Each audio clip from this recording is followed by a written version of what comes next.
around for nearly 2 days now. These things just won't quit. They might not have seen us yet, but with them constantly sweeping the area, our way out is completely blocked. Oh, that's never gonna work. One little slip up and if they spot us, they'll run straight back to Rare. And once he knows we're here, it won't be long before he's breathing down our necks again. Oh, guess you're right.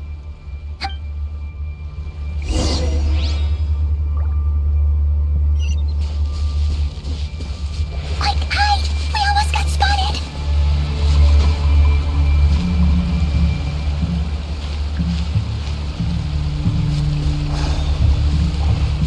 Phew! That was a close call.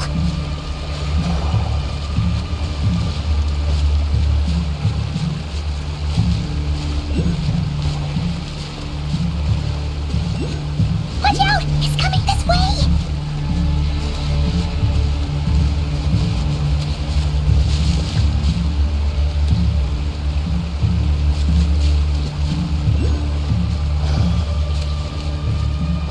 Keep going. We're nearly there. This is the final hurdle.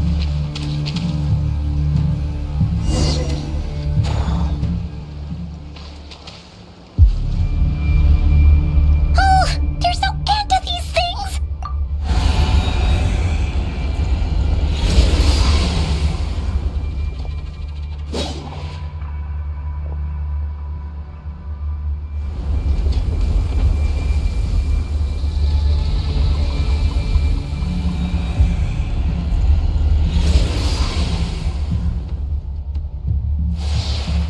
Fire. Fire? Wait, what's that smell? Oh no! There's a fire!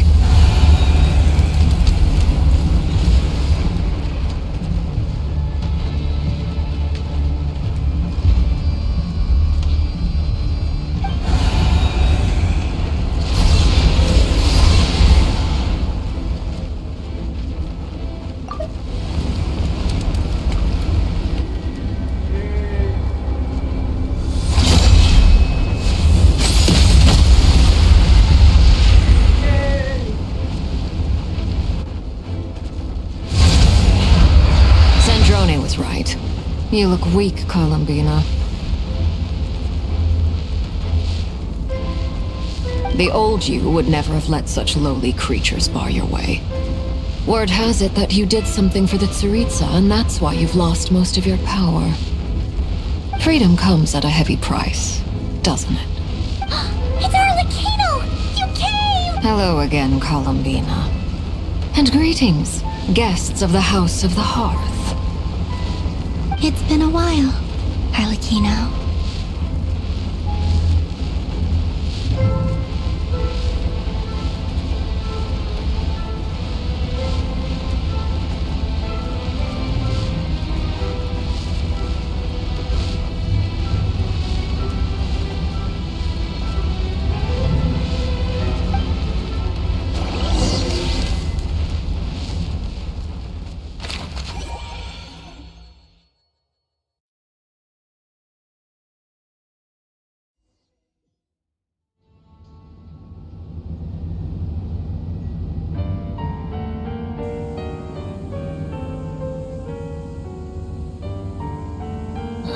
Stupid Rayhira, stupid Solnari. Whatever. I've got all the data I need. Next time we meet, you're finished. He sure doesn't pull his punches. Excuse me, do you need... You can do me a favor by staying out of my way. Can't you see? Wait a minute. Hello, Miss Sandrone. Father sent us over to help. How considerate of her. Hey, Fremine, get over here and help me fix this. Lenny, you do your thing. Just keep your sister away from my machines. Nearly every machine that Catgirl touches ends up going haywire. Go put her on cleaning duty or something.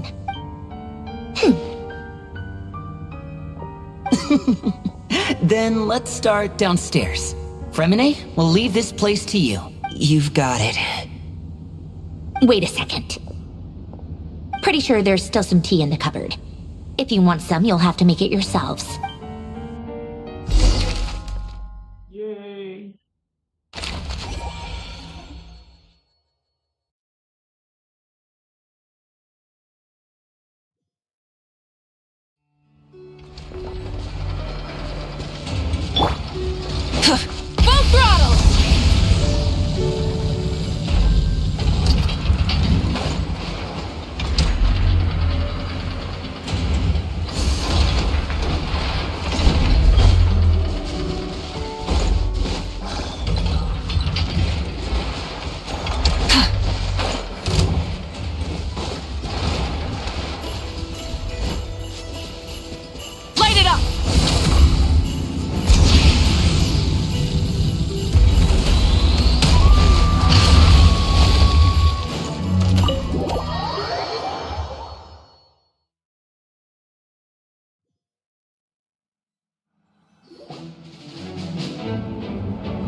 It's a relief to see you all made it back in one piece.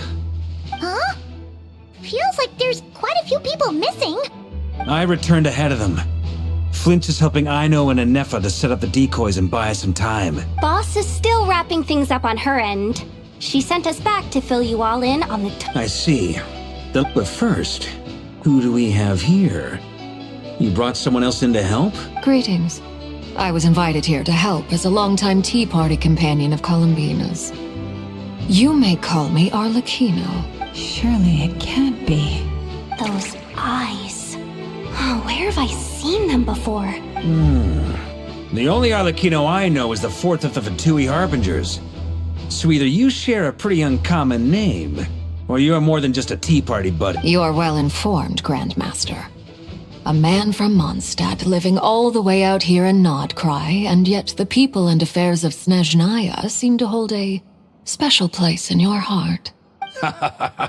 Oh, the feeling's mutual.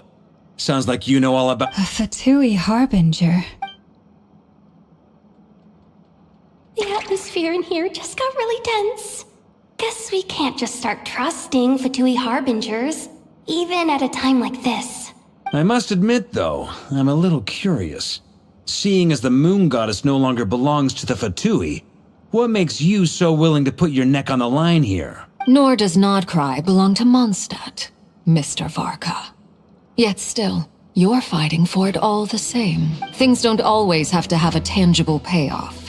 Sometimes, stopping things from spiraling out of control is a higher priority than chasing the spoils of victory. Of course, I can't say there's nothing in it for me at all.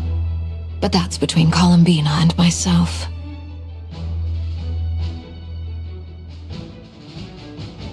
Forgive me. I don't mean to doubt you. It's just that the Fatui really have been the source of many of our troubles. We have our own way of doing things here in Nodcry. But ever since they arrived, I know there's been a lot of bad blood between us in the past. I've done my utmost to avoid friction whenever I could. But sometimes fundamental conflicts of interest simply can't be settled amicably. That's why I'm here solely in a personal capacity. This has nothing to do with the Fatui. As a gesture of good faith, I'll be frank. I can help Columbina track down the iridescent moon's marrow, which will help her restore more of her power. Anyway, what else is on the agenda? Let's begin. She says she'll be frank, then completely skips over the details. Looks like but she clearly wants to change the subject. It'd be awkward if I tried to bring it up again now. I guess we'll just have to go along with it.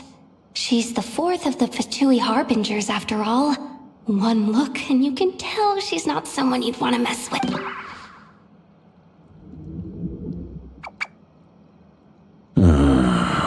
Well, since Miss Arlecchino sounds confident in her ability to handle that, we'll proceed to the next topic. All right, listen up, everyone. First, we now know that Rerir was originally a Conrian secret agent whose primary mission was to hunt down and assassinate the so-called Dreg... The Dregs of the Crimson Moon. In the memories, there was a lot of talk about the Crimson Moon and Eclipse, and a whole bunch of other stuff from the time of Conria. To my knowledge, those were the names of two different Conrian dynasties long, long ago. It is said that the people of Conria worshipped the Crimson Moon, drawing a mysterious power from its reflection. But one day, a coup saw the Crimson Moon eclipsed. Hence the name of the new dynasty that replaced it. still, long after the Crimson Moon dynasty had fallen, the last ruler of the Eclipse dynasty, the Vinster King, still coveted the secrets it left behind. So, he sent the Rehir of Solnari to secretly hunt down the Crimson Moon's few remaining. In those days, Rerir showed no signs of madness. In fact, he was as normal as any other person. Oh, and he had a fiancé, or at least a would-be fiancé, called Tholindis. What's the matter?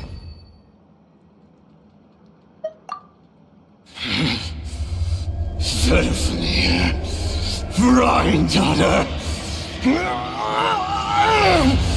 Flinders!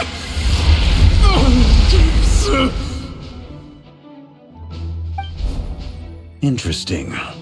Anything else? What about... Well, she was a researcher at the Universitas Magistrorum, but it felt like she was hiding some kind of secret. Oh, and one more thing. For some reason, Rerear's fragment also contains some of Thelindis' memories, though only a very... Well, no shortage of potential leads, I'll give you that. In any case, it sounds like we can conclude that while Thelindis was still around, Rerear appeared to be lucid and quite normal. Thelindis, it seems, must have been the one thing in this world that he couldn't let go of. Tell me though, were these pure-blood Connorians we're talking about here?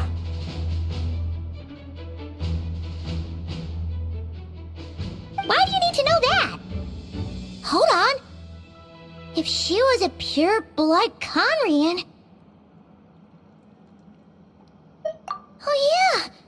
Just like how it was with the captain! If we could somehow find her, do you think there's any chance Rerear might regain some of his sanity?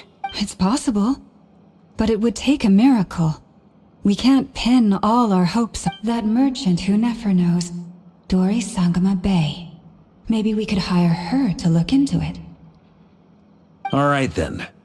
Let's keep working in our separate teams. Traveler, Paimon, Kutar, and Miss Arlecchino will go look for the iridescent moon's marrow. As for the others... On the way over here, I noticed that the Wild Hunt monsters had... At this rate, the people living here will be in grave danger too. So I'm thinking of gathering together some of our followers. I'll head back to the Curatorium and meet up. Feels good knowing we've all got something to be getting on with. Given that the Wild Hunt has been a lot more active lately, the Lightkeepers have likely begun their own operations too. If that is I'll hold the fort for now. Then discuss our next move with Flints, Aino, and Anefa when they get back. Alright then. Well, the clock's ticking. If that's everything, we'll be on our way. We'd better get moving too. We'll try to buy you as much time as we can. Relax. Just do your thing. Now, I decided to call in some backup since things are getting so hairy. Stay safe, everyone.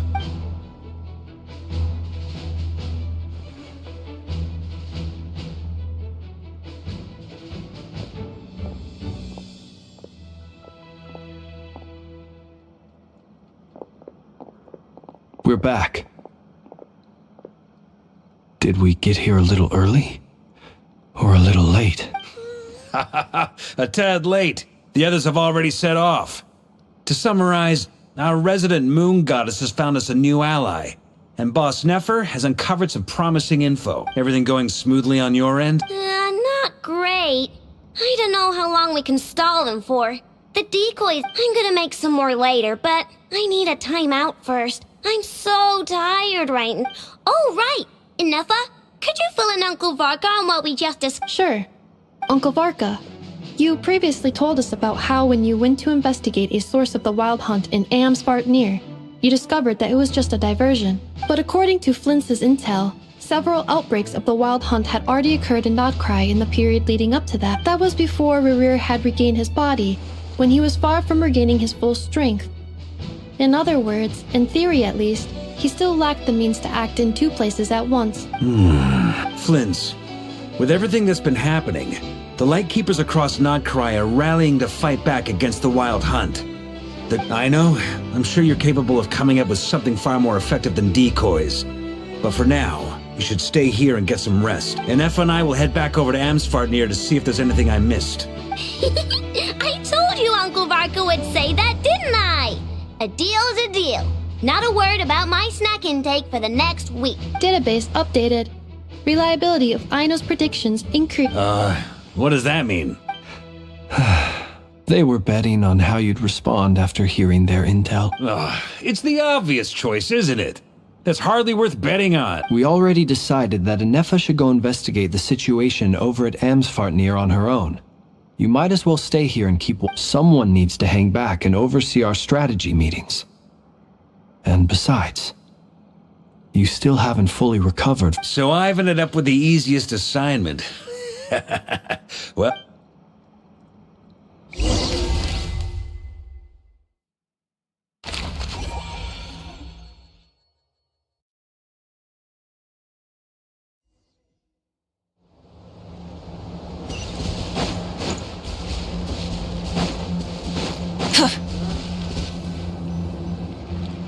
Here, this will serve as a good spot to cross over. Arlecchino, hold up a second. Since you brought us all this way, would you mind telling us what you've got planned? We still haven't got the slightest idea what's going on here. And if even Columbina doesn't know where the iridescent moon's marrow is, how do you— Simple. Because I am an inheritor of the royal bloodline of the Crimson Moon, and one of the last surviving embers of the Two Worlds Flames. Huh? Are you serious? Isn't you're a descendant of that— Your surprise is understandable. I was also taken aback when I first learned of it. But the more I thought about it, the more I realized the signs had been there all along. When I was young, I discovered I could wield a very special kind of fire.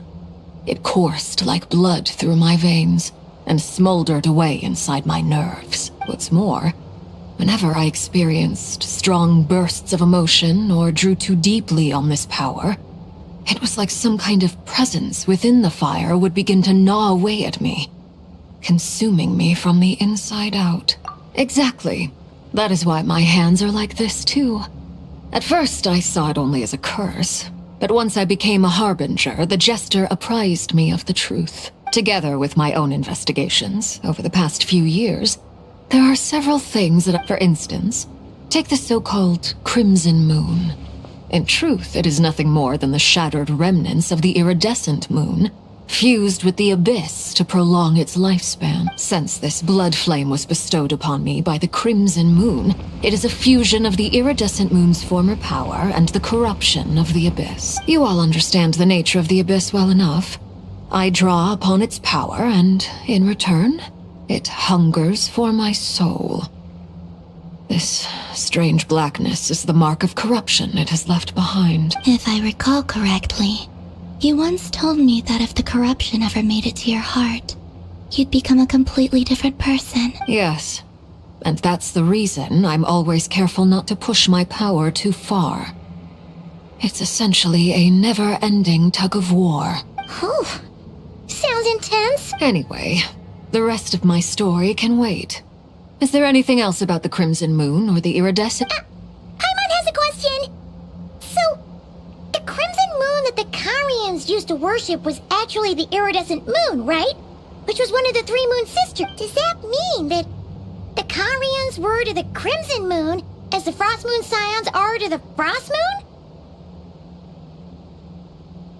So much of that history has been lost. We have no way of knowing exactly what they were like. But I would suspect that the Conrians weren't as devout in their moon worship as it might appear. The iridescent moon's remains simply served as their link to the Abyss. Later on, perhaps someone discovered a way to make direct contact with the Abyss. Or maybe there was some kind of ideological divide. Either way, a dissenting faction staged a coup and drove out the royal heirs of the Crimson Moon dynasty. Still, even with the dark sun looming high overhead, the Crimson Moon's glow never truly faded.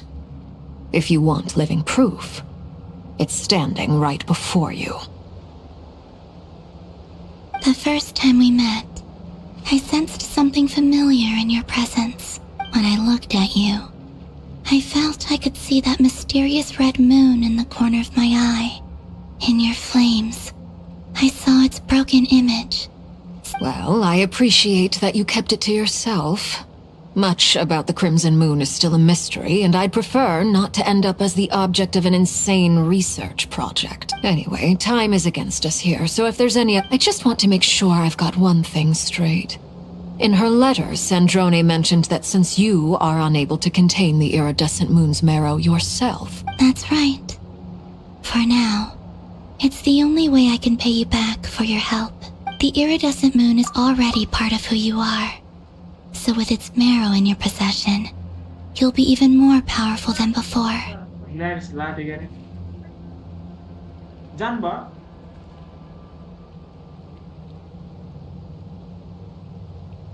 Deal. Then let's get started. Get what started? What does this place have to do with— When I first became a harbinger, the Jester gave me a book called Paranhari, also known as Leobranto Inamorato. You should be able to buy a copy next time you're in Fontaine. It's a love story set in the Crimson Moon era. But setting aside the tangled romances of its characters, in the Crimson Moon era, or so the story goes, there was an orphanage that received children from beyond the bounds of this world, and subjected them to a peculiar induction ceremony. Beyond the bounds of this world? For real? The Crimson Moon sages looked beyond this world for beings with powers that surpassed the gods. But fearing they might lose control, they subjected these children to a process of... They made these children crawl up a fireplace and kept asking them, "Have you died? Did you see it?" Until they finally admitted to having died and seen a crimson moon. The adults embraced the children who passed the ritual, telling them, "Within the fireplace, you have traversed the flames between two worlds. Here and now, you are born anew." The book leaves much unsaid, but I suspect that this was their way of branding the children they had enrolled, leaving an indelible mark upon them so that they would forever live in the Crimson Moon's light. That explains why I can't sense the Crimson Moon's marrow in this world. It makes sense that it would be sealed in a special space that can only be accessed temporarily through some kind of ritual. But there's no fireplace here. Do you see a chimney anywhere? Oh, are we supposed to build it ourselves? Okay, fine. Paimon will go find some bricks. That won't be necessary. The fireplace is purely symbolic. The key to the ritual is crossing the flames between two worlds. In other words, the flames that burn within me. Those burned away by such flames leave behind a kind of ghostly afterimage in the world. In the days of Conria, people believed they could be used to bridge the gap between the two worlds. In short, I can open a passage to that space for you. The catch is I'll need to stay on this side to keep the passage open, so I won't be able to come with you. Once you're... Very well. Then I'll... Traveler, spare me a little more moonlight if you would.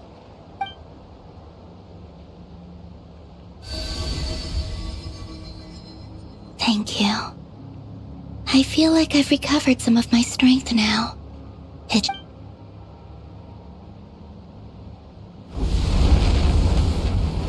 Mistress of the seven hues of ages past, great mother of the present, crimson-clad sovereign of the two realms, by fire severed, by fire renewed, I offer myself now and beseech your descent.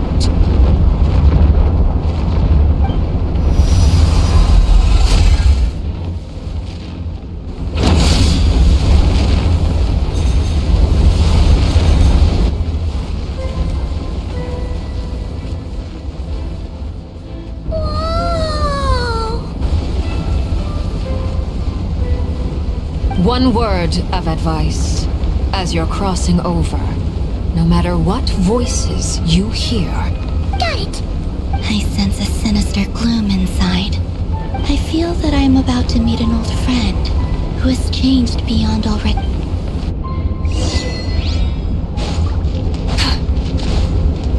Rise with the sun!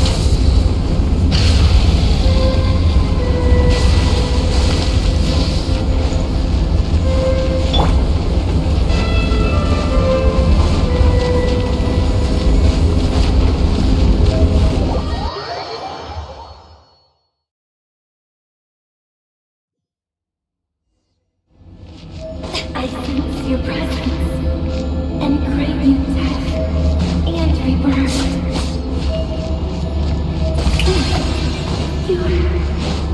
Why are you? You crossed over from another world, transcending fate itself.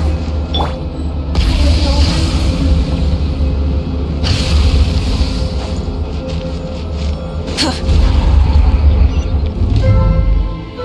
Hey, look up at the sky! A red moon! This must be the spot, right? Is that the abyss? It's red. What a tragic sight. Fragments of your broken body, seized by the abyss, and hung up aloft like mummified remains. Iridescent moon. Careful! There's something spooky about this place. Feels like some... Paimon's right behind you. Whatever... By the way, Kalamina, didn't you tell us that the iridescent moon had shattered into pieces? The moon up there looks pretty whole to Paimon. How is that possible?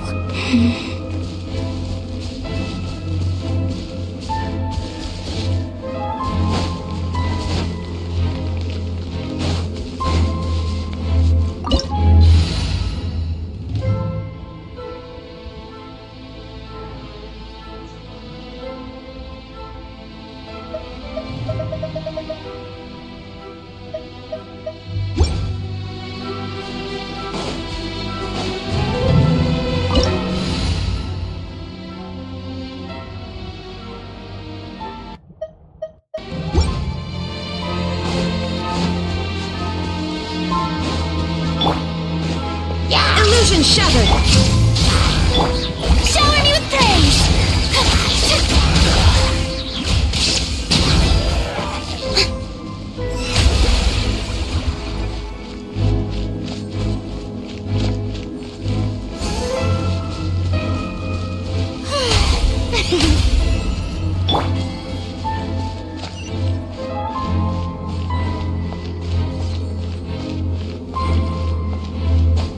Just like I thought. It was only a facade.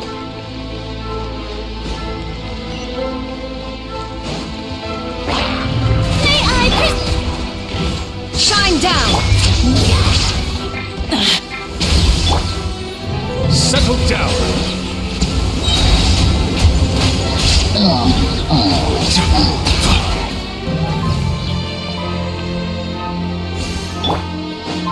Light it up!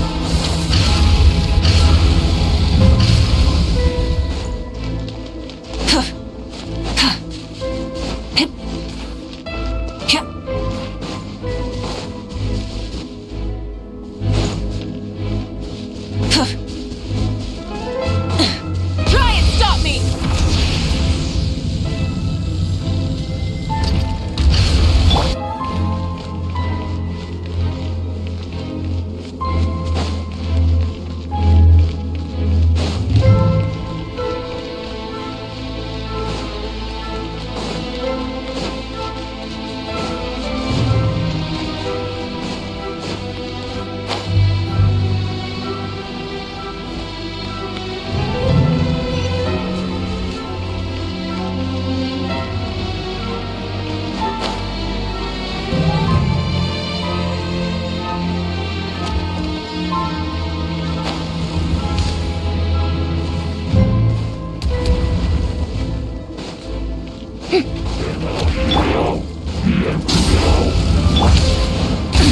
Absurd! There is no escape!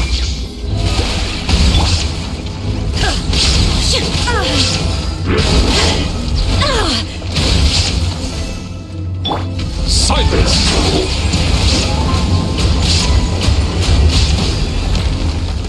Be sanctified.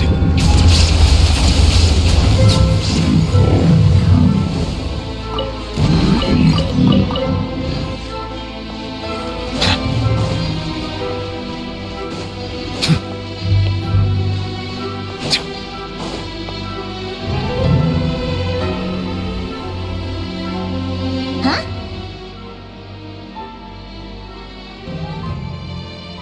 Huh? For real? That's way too high! No. I'm not sensing anything up there. It's coming from under the mountain. Let's see. Ah! There's some kind of weird shadow over the wait, see that? Looks like a mechanism of some sort.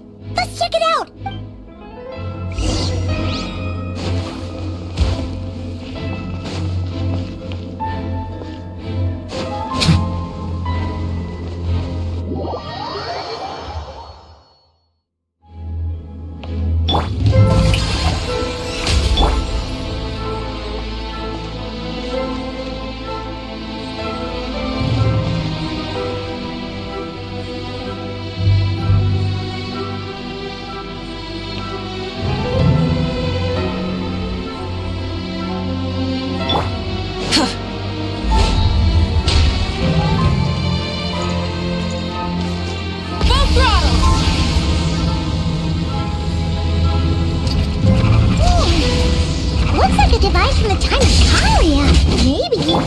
once came here to study the Crimson Moon's domain, and they left this behind. Oh, if we can activate it, we might find some clues.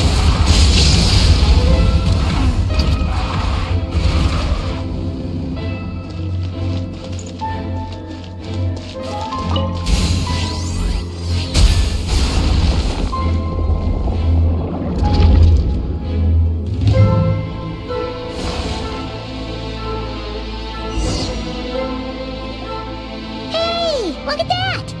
Now that the mechanism's running, the shadow in the water looks different. Do you think these mechanisms might be the... Thalindis, we'll leave the rest of the research in your hands. We'll be heading back now. I hope this isn't ruining date night. Mind your own business. Just leave me some snacks on the table. Thalindis?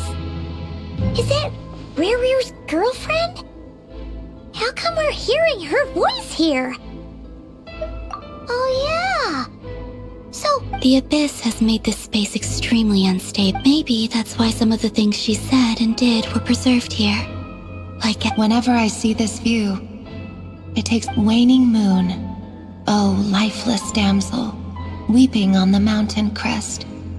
For me, of all people, to be here investigating the mysteries of the Crimson Moon...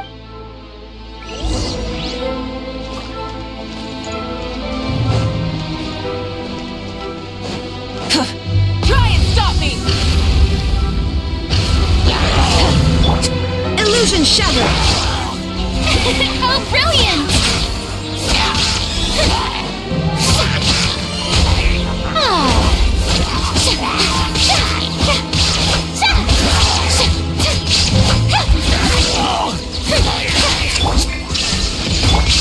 Burn it down!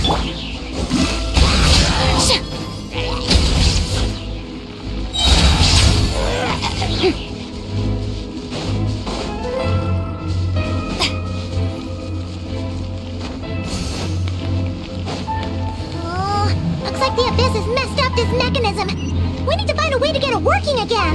Let's see if there are any other devices nearby. There's no escape!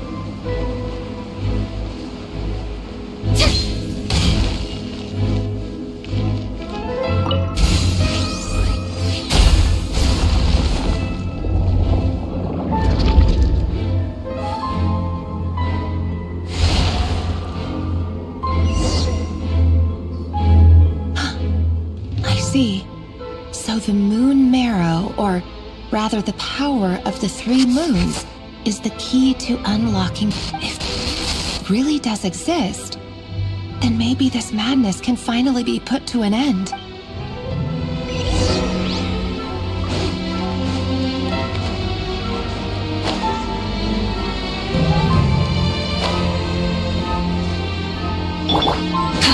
The abyssal energy here is too strong! We better pull back for now! Full throttle!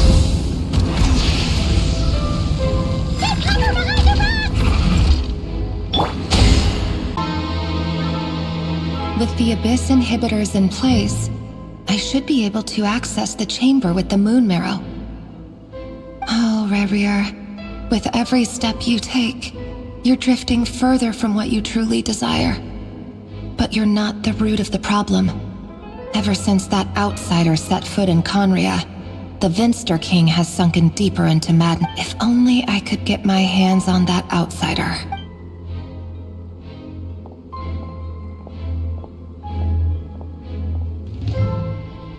Hey look! The moon's reflection is back to normal! Elendis' voice mentioned a chamber with the moon marrow. It must be. For within it, I sense the... Then there's no time to lose!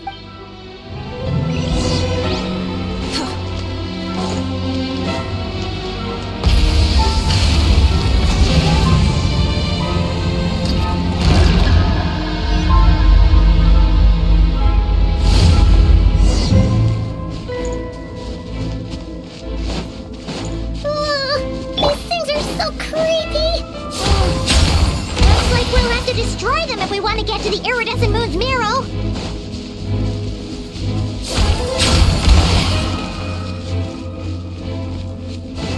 That must be the iridescent moon's mirror.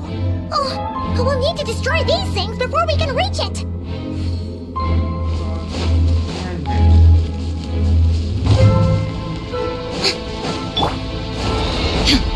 Shine down!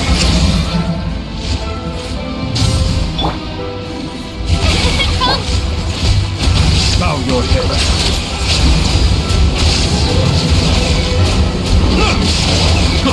The tide's beckoning.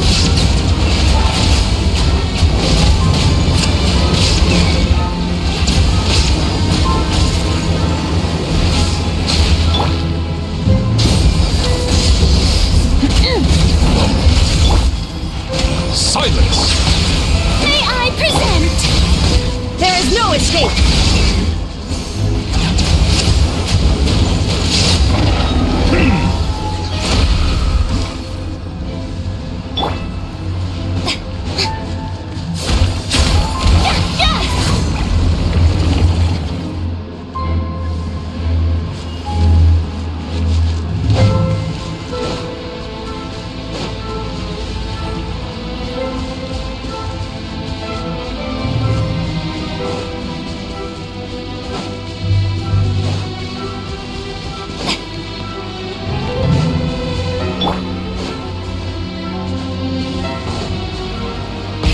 Rev the engines!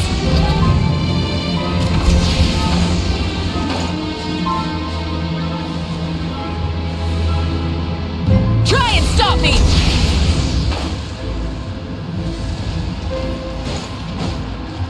Full throttle!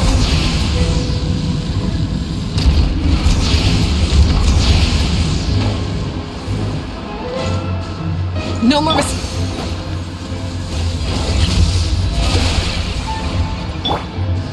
Rise with the sun! Settle down!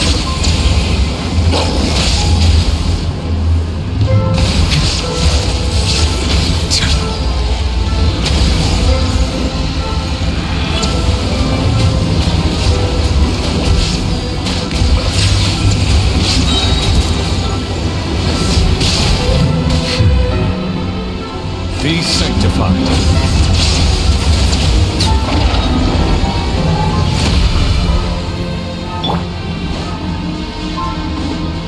The show begins!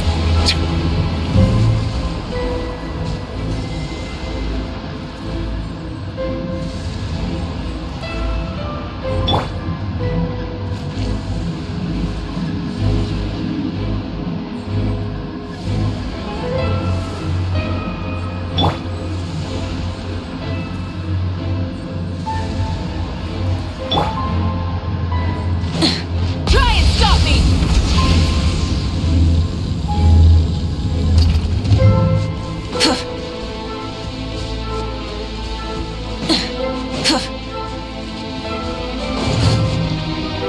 Illusion shattered! May I Bow your head.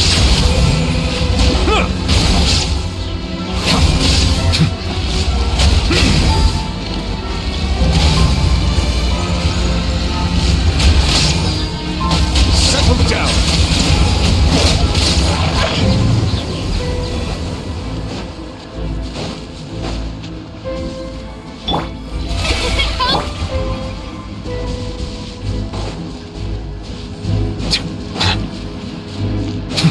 Bow your head.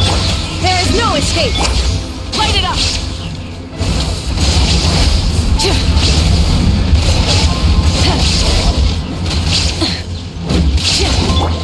May I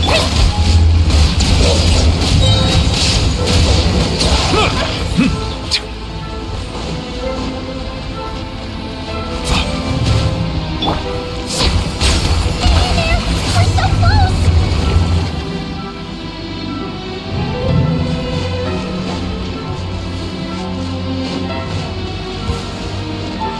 Illusion shattered! Silence!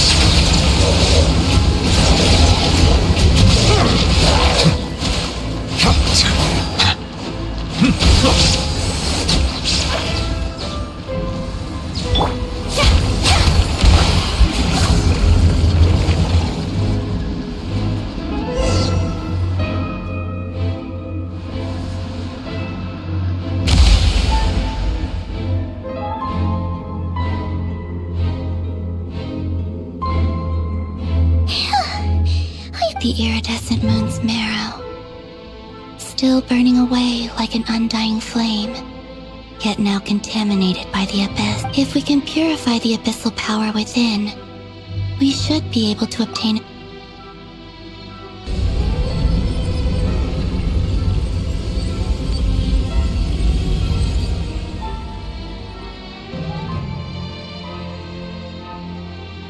It's so cold. Is it you? Huh? At long last, I can see you once more. I'm sorry, I lied to you. Even knowing what was to come, I still couldn't let go of the fear in my heart. As death drew the moment the moon shattered, my body began to split apart piece by piece. Like I was being cut into pieces by 1,000 blunt blades. My thoughts scattered as the cold. Tell me, what was it that brought you to us all that time ago? If only I had possessed your courage. That you look so puzzled. That's how I felt too. But trust me when I say that everything happens for a reason. Farewell, Hypo. What was that all about?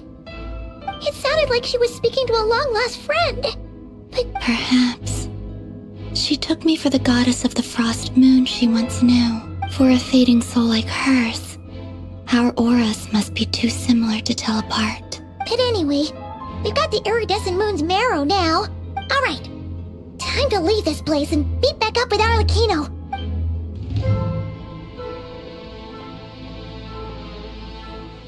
That's odd. This place looks different than when we came in. Waning moon, Huh? oh lifeless damsel. Oh.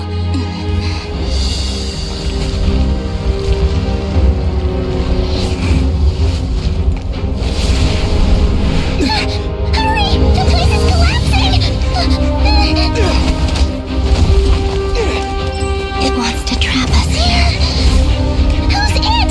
The abyss? Now we've taken the moon marrow. All that's left here is a dark will. It will show us no mercy.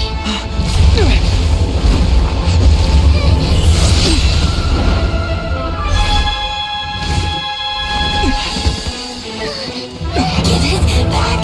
The crimson moons! My marrow! My heart!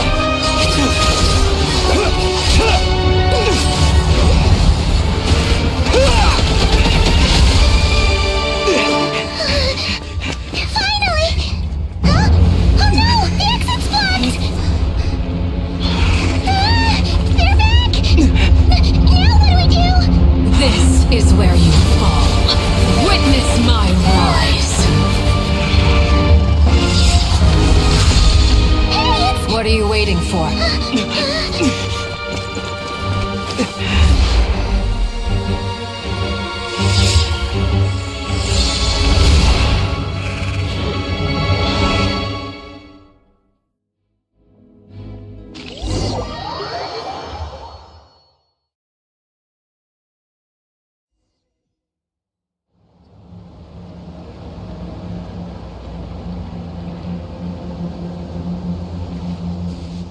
Oh, we made it! Was that you, Arlecchino? Wait, your hands! They're... Oh, this? Don't worry. It's a small price to pay. The Abyss wanted to trap you inside, and I defied its will by bringing you out. No wonder it's a little angry. No. I have paid the price, albeit a small one, and it cannot be undone. My hands have already fused with the Abyss. Purification would simply destroy whatever's left of them. But surely... Oh... We're so sorry, Arlecchino. As much as I'd like to call it a favor, the truth is I was simply holding up my end of the deal. Well, Yes, you did your part. And as promised, I will leave the iridescent moon's marrow in your care. From this day...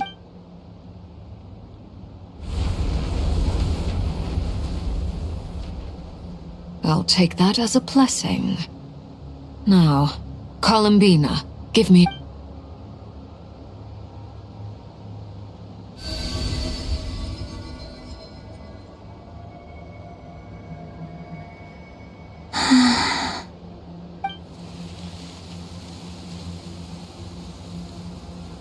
Feeling stronger? Hey, Columbina! Are you okay? I'm fine. Our power. By the Frost Moon's authority alone, wielding the power of the other moons was always going to be a stretch. Still, I think it's fair to say that your strength has returned, at least to the level it was at as Third Harbinger. It's still not enough. There's no way I can hope to challenge Rarier like this. Just one more ray of moonlight, if you would. It's okay. I can take it.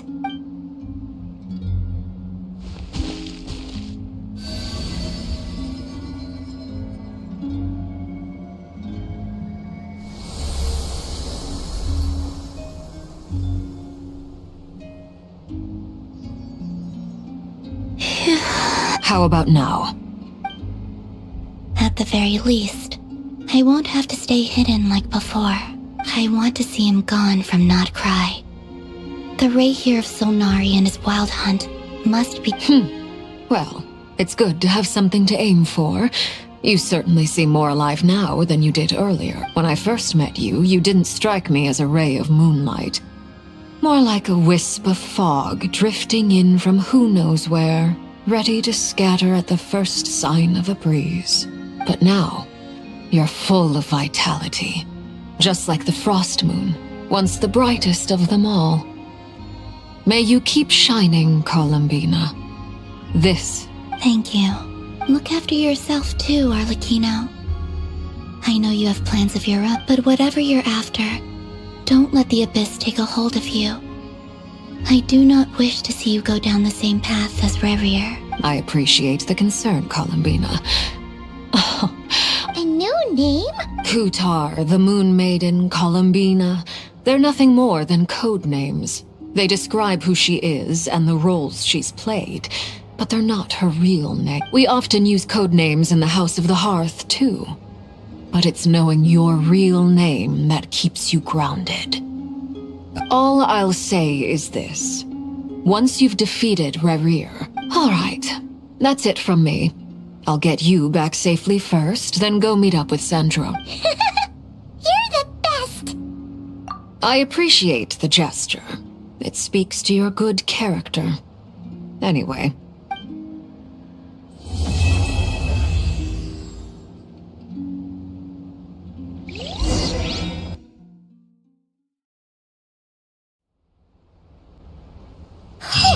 It was a close call, but we got the iridescent moon's marrow and restored Columbina's strength, and that's all that matters.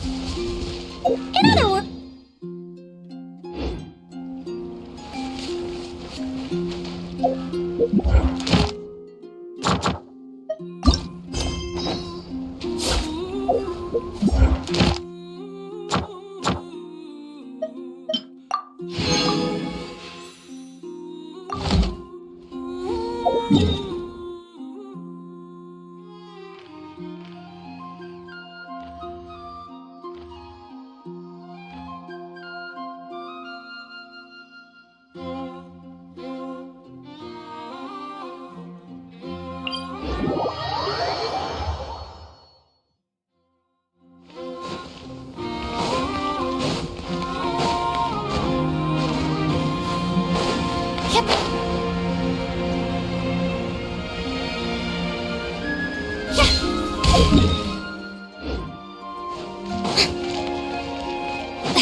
There's no need to apologize. I wasn't sleeping, merely resting my eyes. Besides, This child heard your footsteps and told me of your approach. Animals sense more than we humans. No doubt this is a blessing. It acknowledges you as a kind soul. This child persuaded me to trick you by pretending to fall asleep. Let's see if he spies on you or tries to steal your food. Though I have faith in your noble character, even I couldn't help but be a little bit curious about what you would do. Besides, it seemed... Can you forgive us? Oh, I completely forgot to ask. What is it that brings you here? So that's how it is. I thank you for your concern. All is well with me. As it so happens, we received a large amount of fresh fruit. It doesn't wish to leave us. After a lot of lounging around, it's enjoying the commotion.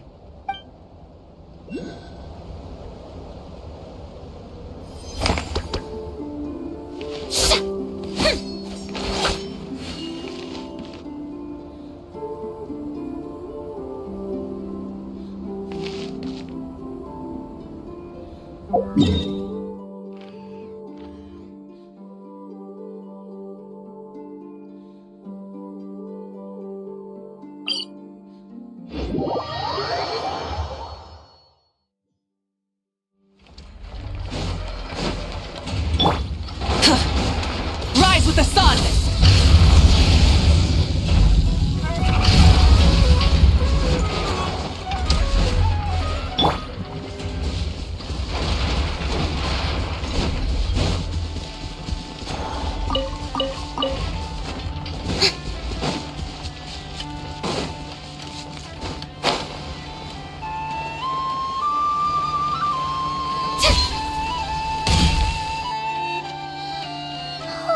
Do you think the others are making good progress? Hope it's all... Oh, hey look! They made it back as well!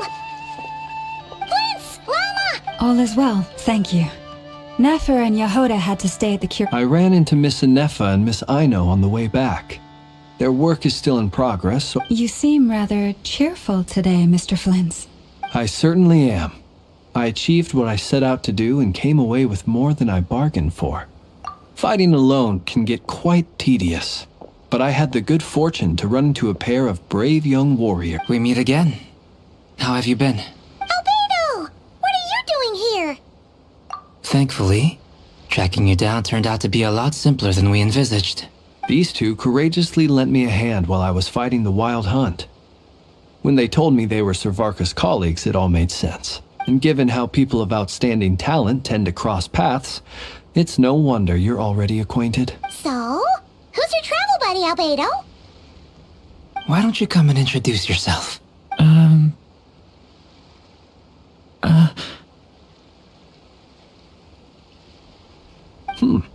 A gentleman of few words, I see.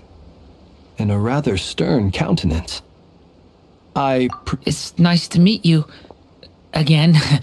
We've technically met before. Wait a sec! You're Minnie Durin! That's right. It's me. I'm glad to see you again. By the way, he says it's okay if you drop the mini. Yeah, I'm not as mini as I used to be. Interesting, isn't it? The first step towards blending into human society appears to be reflecting on whether one's name really reflects who they are. Wow! You look so different! In a good way, of course. It's great to see you looking so healthy. Thank you, Paimon. And although you're as mini as ever, I understand that diminutives don't always convey endearment. I'll be sure to simply call you Paimon as a sign of my great respect for you. Wow! You're such a smooth talker now. Paimon could get used to this. From now on, you may refer to her as your esteemed guide, Paimon. Personally, I think our little Paimon is the perfect size. When people call her Little Paimon, it's just because she's so adorable that they can't help themselves. If that's not a sign of endearment, what is? You're absolutely right, Miss Lauma. My brother still has a long road ahead of him when it comes to understanding human relationships. Anyway, speaking of long journeys, Didn't Columbina, She's been catching up with old friends. Wouldn't be surprised if she stopped for a cup of tea or 10 on the way back. Uh-oh. People are talking about me. Hope it's nothing negative. Judging from your expressions, I'm guessing it all went well? it's getting crowded here. I'll go grab some No need. This is a job for an alchemist. Thank you for your hospitality, ladies and gentlemen, but I was merely escorting my friends back. I'll be meeting Zandrone shortly, as we still have some things to discuss. We really appreciate your help. Oh, come on. Spare the formalities. I'm just glad I could help out some true friends. I understand. Well, Oh, this place is hopping. It's probably a good thing one of us left. Otherwise, we might not fit all these people in. Are you saying we're about to run out of chairs? As a matter of fact, I am.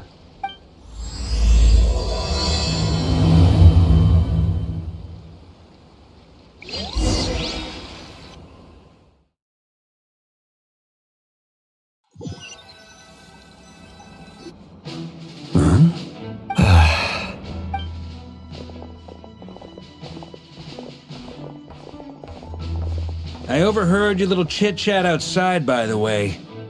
With Miss Columbina's colleague gone, we should be back to the original crew plus the other colleagues I brought in. Though, it looks like we have another new face.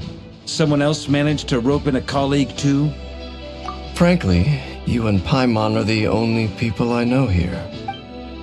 This here is Deanslip, colleague of Tibet's greatest guide, Paimon, and greatest adventurer, the Traveler. Well, not exactly colleagues, more sort of friends. When someone else jumps in to do the announcing, you know you're speaking to someone important. Let's hear what he has to say. Note to self. Once Paimon knows your name, the rest of the world will soon follow. When he comes looking for us, it's usually something important. Paimon's guessing you've heard about the Wild Hunt, then. From the looks of it, you're about to hold a meeting.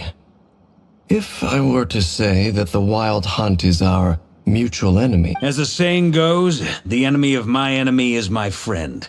Though, I can't promise the same for everyone else. Hey, Albedo, think you can rustle up a couple more chairs? After all this time apart, Grandmaster Varka's first or— Is he being sarcastic? Hey, he's your brother. Why are you asking us? I've still got a lot to learn about the nuances of human conversation. Trying to decipher Albedo's way of speaking has been like jumping in at the deep end. Oh, good point. Paimon gets you now. Don't sweat it. There are people who go their whole lives without getting the hang of it. You're ahead of the game already.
wonder what's taking Nefer so long.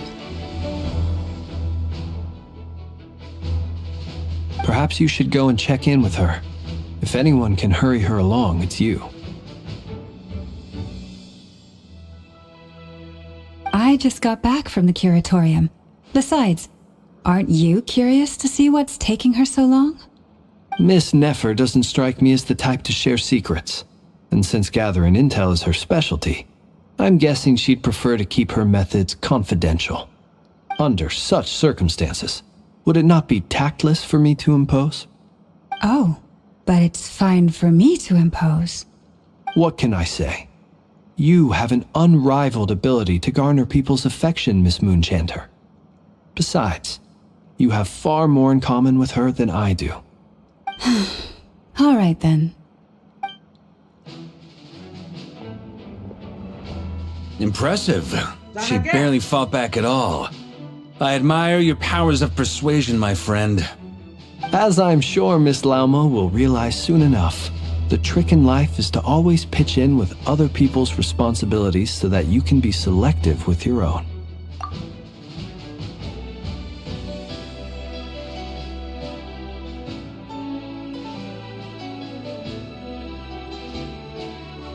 Another trick is to simply hide in the background. Spoken like a true sage. Anyway, looks like we've got some time to kill before the meeting. Let's take a little breather, folks. And feel free to chat amongst yourselves. We'll get down to business once the other two arrive.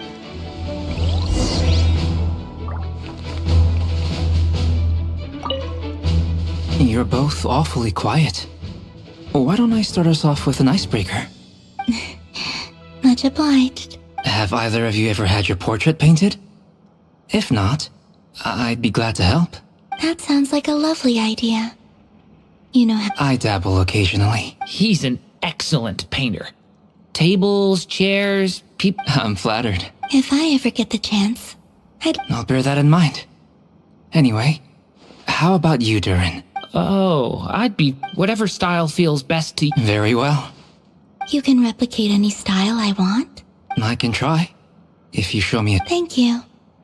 In that case...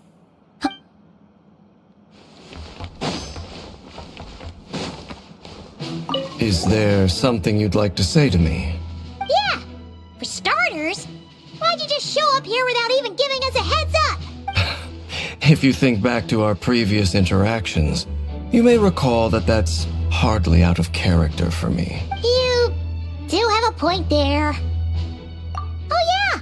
You'll need to find somewhere to stay the night too, right? Want to tag along with us? You never know. We might get a group discount. Sure, let's do that. Great! Paimon will handle... And in return, we can get Dainslift to be our very own personal bodyguard. If that's what you had in mind, you should have said so sooner. Oh, okay then.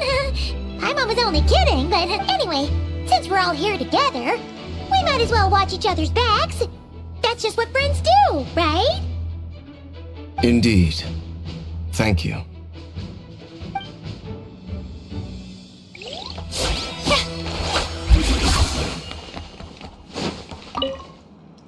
Truth be told, I can't remember the last time I was in a meeting with so many people. You're not alone there, my friend.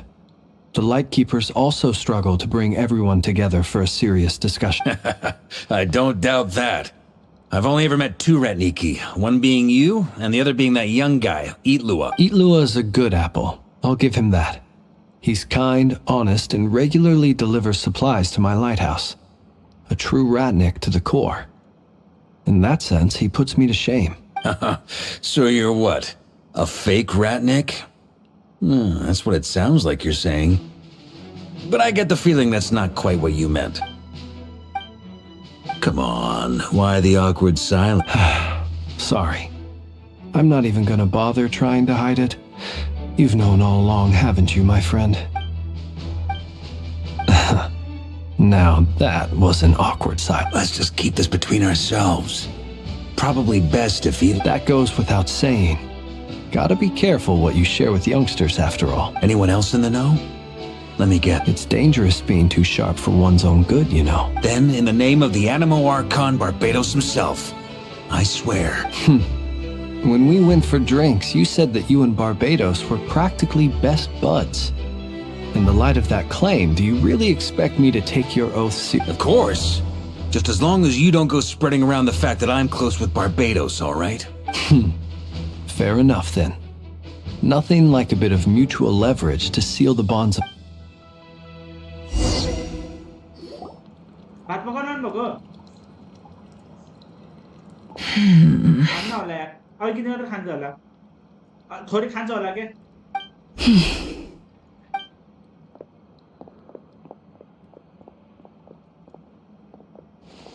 Ah, Miss Nefer. You made it after all. But what about Yehoda? I'm here to give you an update on how things are going on our end. Once this is over, I'll be heading straight back to continue my work. I left Yehoda back at the Huh. So much for just this one. Shh! Not so loud! We're on a roll here. What if she remembers and suddenly decides... Did you say something, Mr. Varka? Huh? I didn't say anything. Right, Flints? Must have been a frog. They get so noisy around here at nighttime. It's like they're putting on a concert. Anyway, before we begin, there's a few introductions to make. Let me start by saying that it's an honor to be speaking before so many distinguished colleagues and collaborators. First up, we have Miss Lauma. As Moon Chanter, she's the leader of the Frost Moon Scions, a local religious community in Nodcry. Then there's Miss Nefer, boss of the Curatorium of Secrets, an intel gatherer. Nefer is leading the investigation into Rerer's background, assisted by Yehoda and Lauma. From the little I've heard, over here we have Mr. Flints, a ratnik and guardian of the abandoned lighthouse. In our last operation, for those of you who've never met, this is Mr. Albedo, a renowned alchemist and captain of the Knights of Favonius investigation team. By his side is a new face for us all, myself included, Mr. Durin, who has come to lend his aid. Next up, we have the Moon Maiden and former Fatui Harbinger, Miss Columbina. Then we have the Traveler, who's earned more titles than I could possibly hope to list out, so I'll spare you the rundown. And Paimon, the ultimate travel companion and quite possibly the best guide. Wow! That's a lot of people!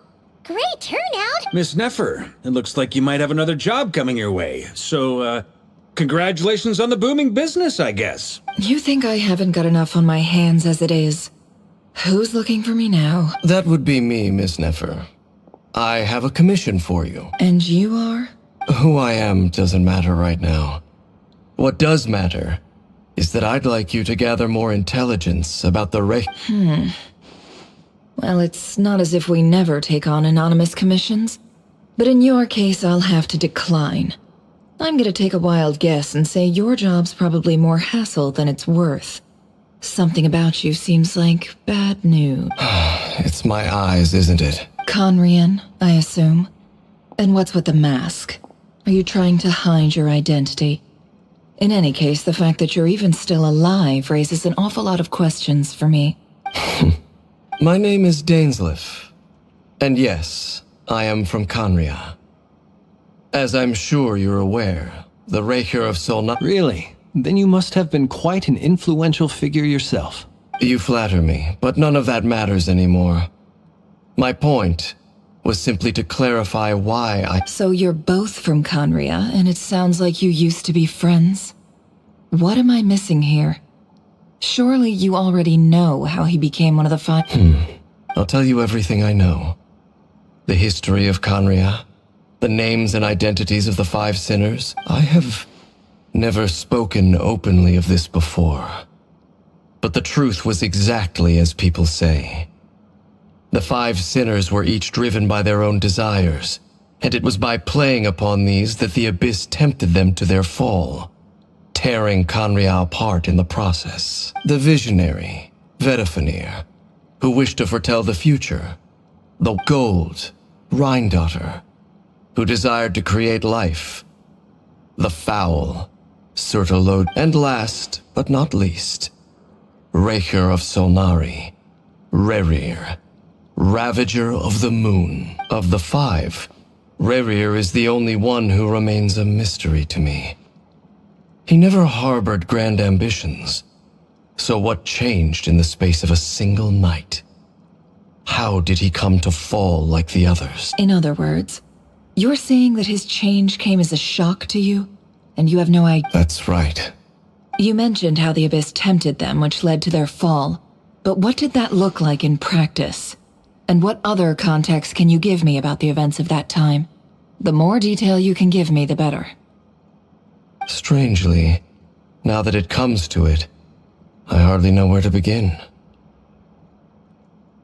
The fateful night took place during the era of the Eclipse Dynasty. One day, my elder brother, the visionary, Vedifenir, was summoned to the palace by the Vinster King, only for the king to gouge out his eyes and cast him into the dungeons. When I came to hear of this, my fury knew no bounds. I gathered together every ally I thought I had, and centuries on, the memories of that night still haunt me like a never-ending. But then, I was betrayed. Even Vedifenir, the very person I had come to rescue. So, it's personal after all. Then tell me, Mr. Dainsleif, what price are you willing to pay? I cannot say what price would be worthy of such a commission. But know this, Rerir was not always a madman. Believe it or not, there was a time when he was just an ordinary man. Uncovering the truth of Rerir's past is the only way to unravel this mystery. But before you decide if you will accept my commission... Sounds pretty good to me. Feels like we just flagged down a random passerby, only to discover he's actually a master strategist who has... Can I borrow your halo? It could be useful in the light. Hey, enough with the wisecracks! Besides, isn't that lamp of yours bright enough already? Relax. It was meant to be a compliment. If that was a little over the top for you... I'll give your proposal some serious thought, Mr. Dainsleif. Let's speak in private once the meeting is over. Before that, there's a few things I'd like to share. What the fuck?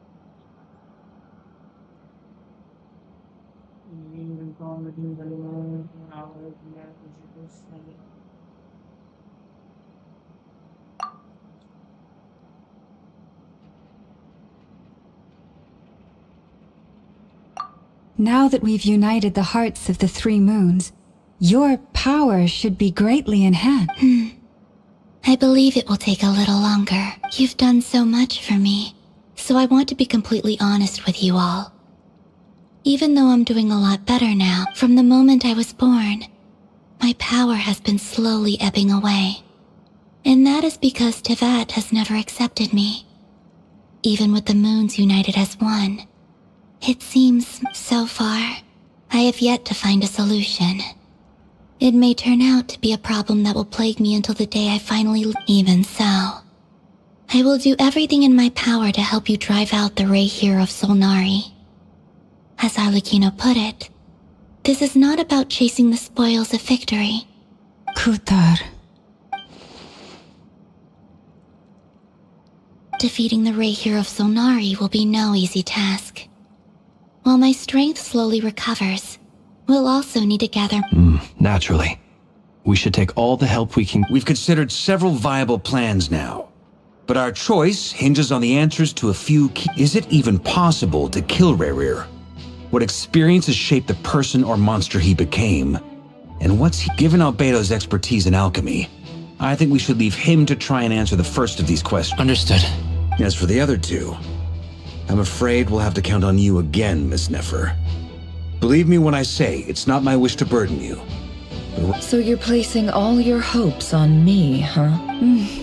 We can't thank you enough for... You sure have a talent for changing your tune, Miss Moonchanter. Timid like Yehoda one moment, then flinches insincere flattery the next. Ladies, please. I must object to your portrayal of me. That's all. Feel free to keep bickering. Just pretend I'm not here. I almost don't want to leave this room. I'm curious to see how... I have faith in you, Miss Nefer. Oh? And what makes you so sure of that? What if I suddenly decide This isn't about the money.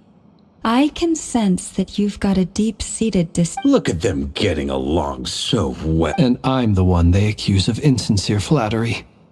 There is no justice. Miss Lauma, you have to understand something. Unlike you... Is that right? Well, maybe the fact that I'm willing to put my hopes in other people says more about me than you. But the fact is, Anyway, we've got our plan, so let's... Mr. Dainsleif, let's talk. And Traveler, once we're finished, if you've nothing else planned, I'd like you to... This whole experience is teaching me a lot. For instance, I now know that when other issues come up in the future, I'll have far more luck getting Lauma to convince Miss Nefer than trying to do... Hate to say it, friend, but that's one of the funniest things I've... Why? You think I've got a... Quite the opposite. But what makes it so hilarious is how long it's taken you to realize.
Thank you for waiting. It's okay. We actually used the time to help Dainsleif get a room at the hotel. That's very considerate of you. Now, I trust you share my curiosity about Rarier's past, and you seem fairly familiar with Mr. Dainsleif already. We spoke at some length after the meeting. He was the one who suggested I should invite you to join this operation. He feels Dane has a lot of faith in us, that's for sure. Likewise. I appreciate that you got right on board without interrogating me about why I invited you. It shows that you trust me to explain everything. That's because we know what you're capable of. We appreciate you too, Nefer. You might have been forced to help in the beginning, but this time... That's one way to put it. Another is this, that once a decision's been made, it's set in stone. Alright, so here's how it is. I'm going to access Rarier's thoughts again using my confidential method. Now, I'm sure the reason I've gathered you all here is to ensure my safety during the proceedings. I plan for us to enter the fragment of his consciousness together, and once in, think of this as a diving expedition into someone's brain. If I'm the diver, you are my safety equipment, tasked with keeping me alive while I'm under. Once the ceremony begins, we will all be spying on privileged information. But in the interests of safety, you must remain absolutely silent at all times. Lastly, any individuals of a weaker constitution are advised not to partake in the ceremony. In any case...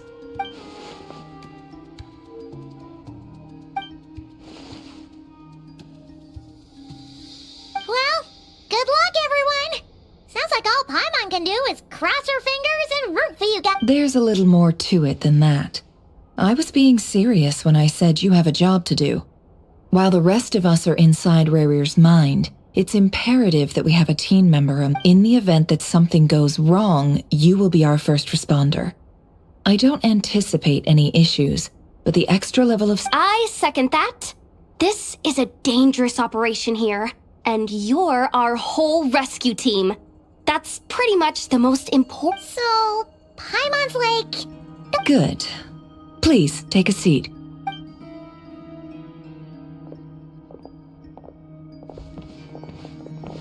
So, did Mr. Dainsleif tell you anything else? He told me that he believes Rarir kept some big secrets in his life. He's not sure that they were the cause of his eventual downfall, but he's asked me to uncover what those secrets were all the same. But surely you're not planning to go through with this. If you think that, you'd be overestimating me. I'm a businesswoman, not a mercenary. But I do have my own professional reasons for taking this job. You think I'd turn down the opportunity to get a first-hand glimpse into Conrian history? No chance. Well, as long as you don't let morbid curiosity get in the way of safety concerns. You're such a killjoy.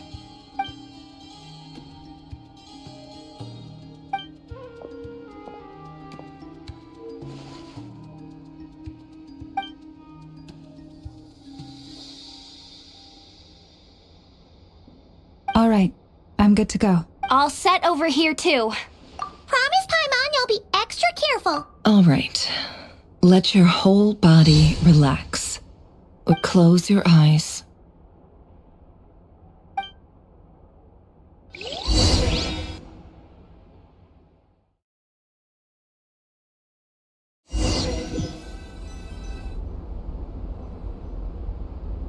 Phew. Could this be his office? Pretty standard setup. Bookshelves, paperwork. According to Dainsleif, Rarir used to be an intelligence operative. Chances are there's plenty of top secret intel stashed away in this. Is this where you keep your secrets, Rarir? Can't say I'm not looking forward to this.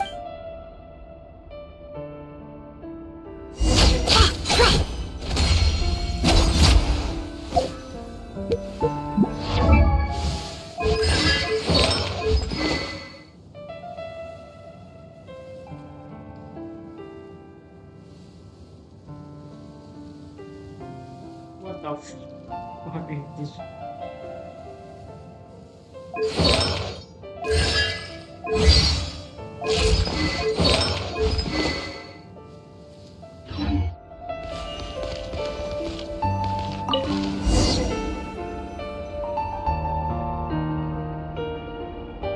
Today's files are in. Time to wade through them just like usual.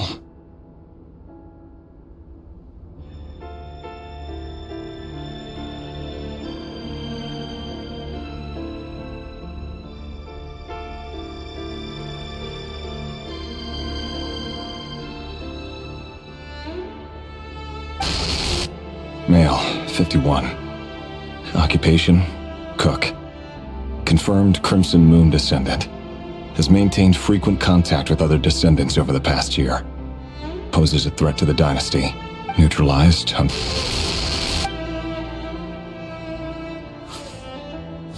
This one should be archived under purged targets.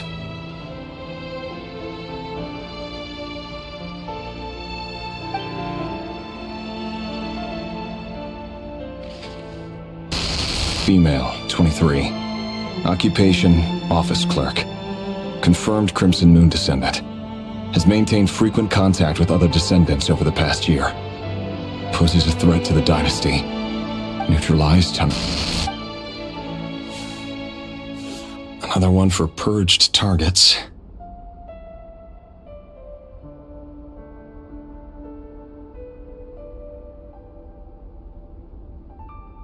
Sounds like she was that other man's daughter. Never mind. What's it got to do with me?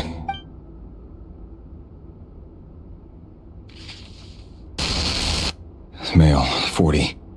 Occupation, teacher. Confirmed Crimson Moon descendant. Has been observed making contact with other descendants during the past year. Poses a threat to neutralized on... Just another nobody for the archive. Come to think of it, I remember surveilling this man. A case like his never would have been considered a priority in the past. Huh. He barely even interacted with...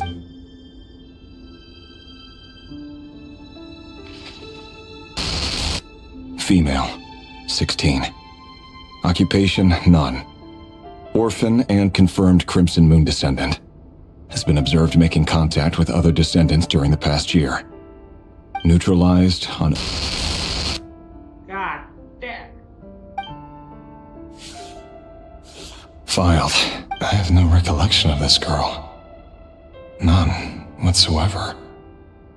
She doesn't seem to be anyone important, but then again, how many of them really are?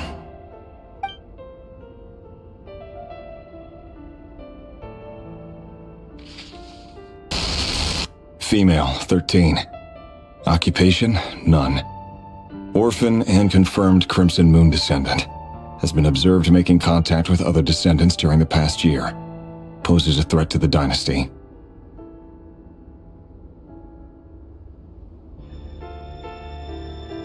Neutralized and... Filed.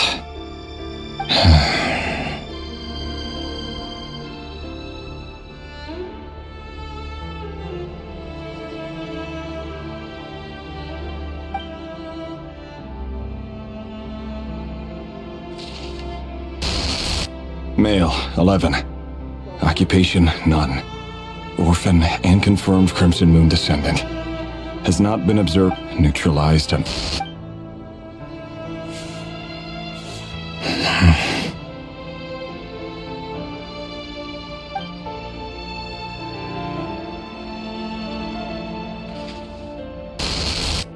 Male, 6. Occupation, none. Orphan and confirmed Crimson Moon descendant. Poses a threat to the dynasty.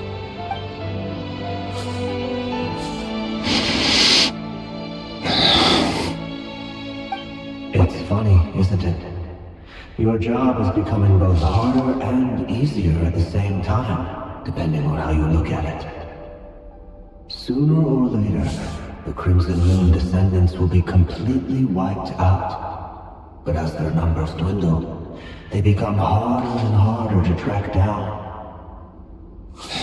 That's not how it is. Fortunately, however, most of the able-bodied adults have already been taken care of. The remaining weaklings will be increasingly easy to deal with. No! No.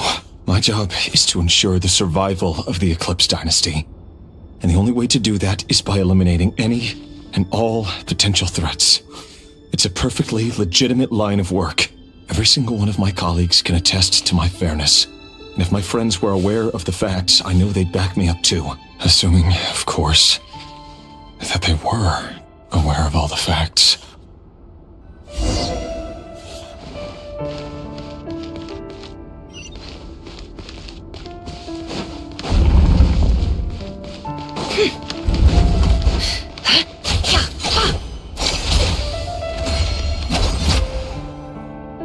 Mr. Vedifalnir? It's been quite some time since we last met. Rerir, I trust you're here because you have something important. Forgive me. I wasn't tuning out, it's just, I noticed you didn't even phrase that as a question. Tell me, does someone in your position ever feel the need to ask questions? It is indeed within my power to foresee certain things. I was just thinking. It won't be long before I'll be inviting both you and Dane to my wedding. That isn't a lie, but nor is it a fact as such. It's a... No. Ever since that day we met for drinks, I knew it was only a matter of time before you came looking for me. Does it feel good? knowing how the future will unfold. I'm afraid the notions of good and bad fail to capture the complexity of what such a power entails. You fear my silence, and long to hear the words I left. That's right. You must have noticed my reluctance to broach the subject. And the reason is simple. Because the truth could never have lived up to your hopes. For both our sakes, such words are better. The burden of prophecy was never meant. So who exactly do you deem worthy to hear your prophecies? Or rather, our king as he once was. You're closer to His Majesty than I am. You must know better than anyone how much he's changed. You say that as though it is to my benefit. Yet precisely because of that, I dare not speak rashly. A king can turn out to be the most virtuous of rulers, or a tyrant more terrible than the most vicious of dragons. You are so wise and far-sighted, yet still you would have me live in fear of the unknown? You make a fair point. Especially given my silence alone was all it took to send you spiraling downwards. Very well then, let me offer you some advice. And I say this not as a prophet or a visionary. For many reasons, there is very little chance of your marriage ending in happiness. If happiness is what you seek, you should find another fiancé.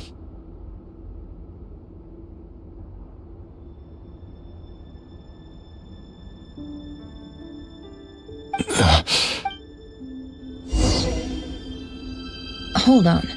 There's that same black fog again. Could this memory belong to the... Wait. Hear me out. This time we finally got a clear look at his face, and his name is Rayrir.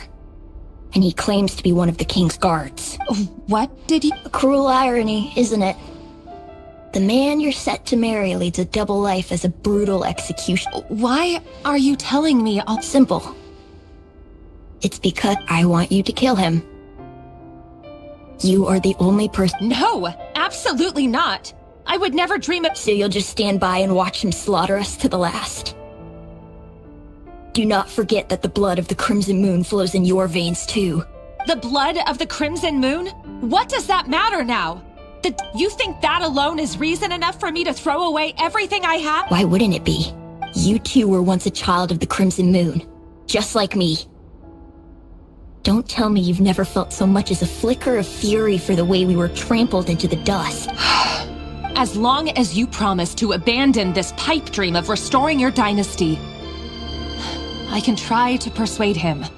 Or have him persuade the Vinster King. Persuade the Vinster King? Do you even know why he's so obsessed with hunting us down? Why he keeps trying to force us to hand over our secrets? Over the Vinster King. A blind fool. His eyes clouded by powers from beyond this world. A petty little man with a miser's heart. And he dares to sit upon the throne? Mark my words. Sooner, if you can't bring yourself to do it, so be it. Just you watch. It won't be long before calamity descends upon us all. The Rayrir of Solnari. That really is quite a secret you've been keeping from me, Rayrir. But who am I to talk? Am I really any better? I've kept my own past a secret this whole time too. Love should be built on honesty. But ours? Is it really so wrong to hide things that would only make life harder? If we don't cover up, the Vedifulnir must have known all this. And that's why he made his prophecy. But I won't just sit by and watch this disaster unfold. No matter who I have to face.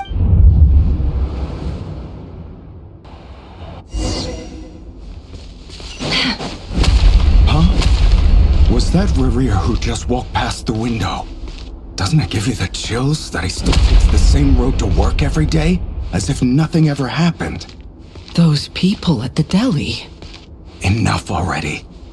They're clearly pretty taken by their own disguises, so just smile and play along.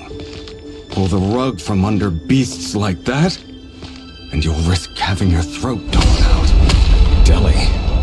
Oh. people from the opposition. Right. I'd almost forgotten they used to run a deli.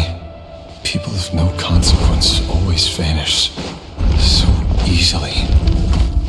And no one even remembers them.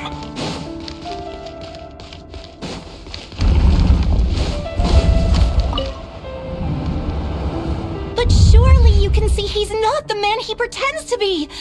So many have died already, and they say that the king's madness grows with each passing day. We're not going to survive this, are we? But why does it have to be this way? Felindis, are you even... Sorry, Freether. I heard you, though. You're talking... He's just following the king's orders. He's a secret agent, and it's his job to hunt down... By the time you first met him, he'd already taken lives. Maybe he was using you. No. Rerir has no idea I have anything to do with the Crimson Moon. My family are only distant relatives of the main lineage, and besides, my eyes are perfectly ordinary. Truth be told, apart from my teacher, pretty much no one knows I have any connection to any of it. It's been a long time since my family severed ties. But as Orlog said, who could possibly talk sense into that raving lunatic of a king? No one! I'll work something out. Trust me, I'm with you all.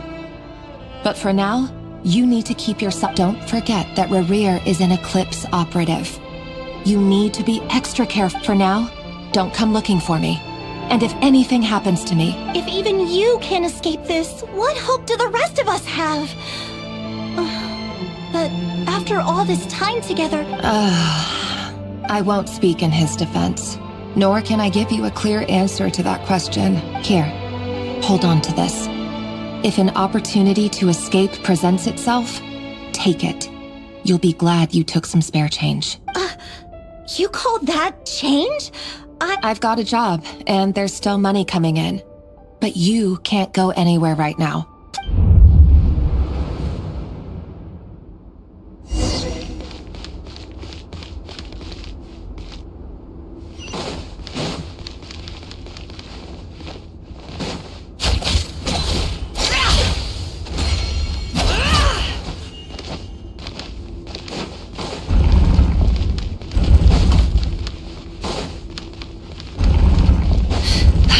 Another day, another round of assassination training.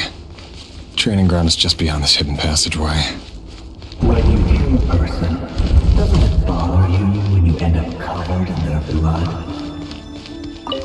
Why would it? Make sure you have a firm grip on the handle, then choose your angle well. Keep your movements light and brisk, and the prey won't sense a thing. I doubt that. How about no one's ever had a quiet death of your life? I work clean. No traces.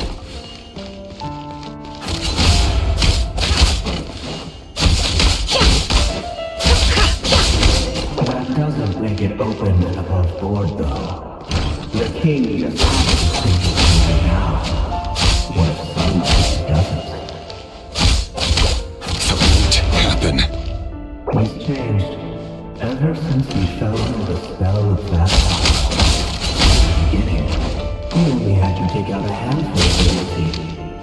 But now... The ones I've dealt with have always been guilty. And I've carried out my work flawlessly.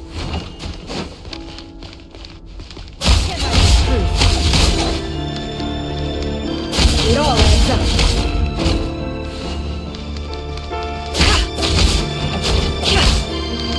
No more lies.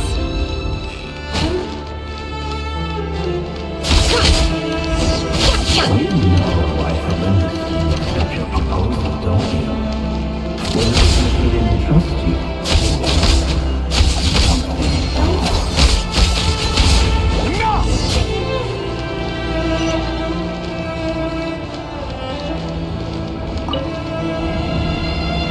Felindis, do you still remember Orlog? Orlog? The boy who was pretending to sell flowers. You spoke for quite a while, didn't... Yes, we did. What about him? He was arrested 2 days ago. I just don't get it. After everything he's done, why do you still stand by him? Or does it mean nothing to you that people keep dying? No, that's not... I need to go now, Thelindis. They're looking for us. If you ever need a place...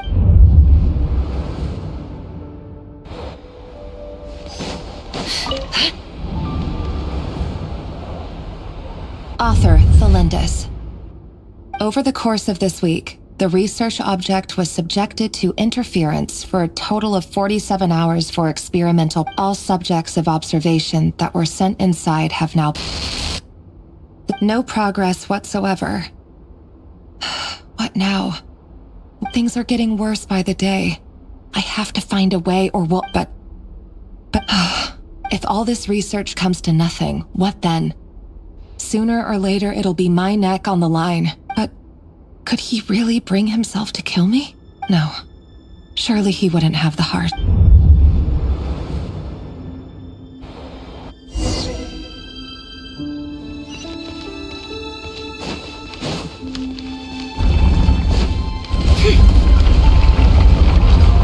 Why won't you just let us go? We don't even know each other. All we want is to live ordinary, peaceful lives. You want to live?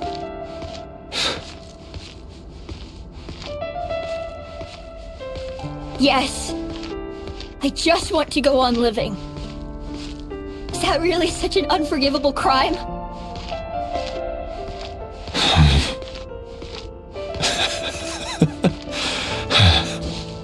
You want to go on living. I want to keep living too. To keep living forever. That's why I have no choice but to continue on the path I'm on. If only some savior would suddenly swoop down and change the way the world is. Too bad that's not going to happen.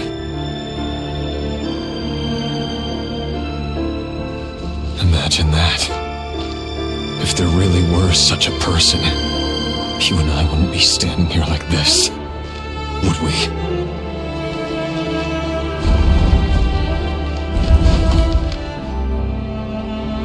Today's files are in.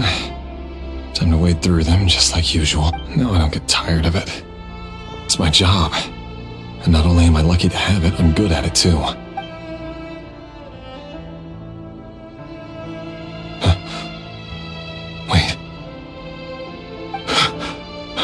Thelindis?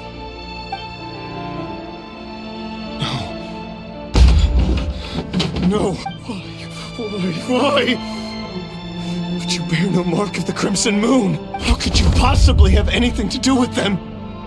It cannot be. A diluted bloodline. Carefully concealed. I see it now.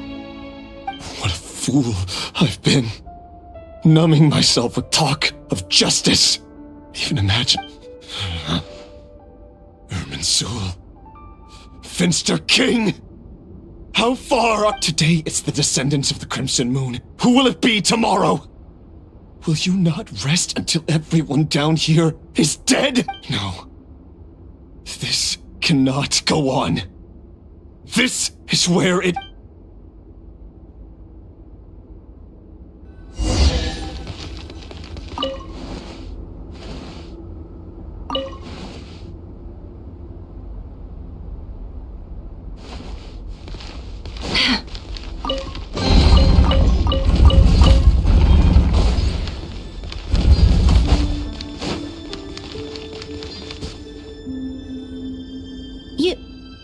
You're really letting me go?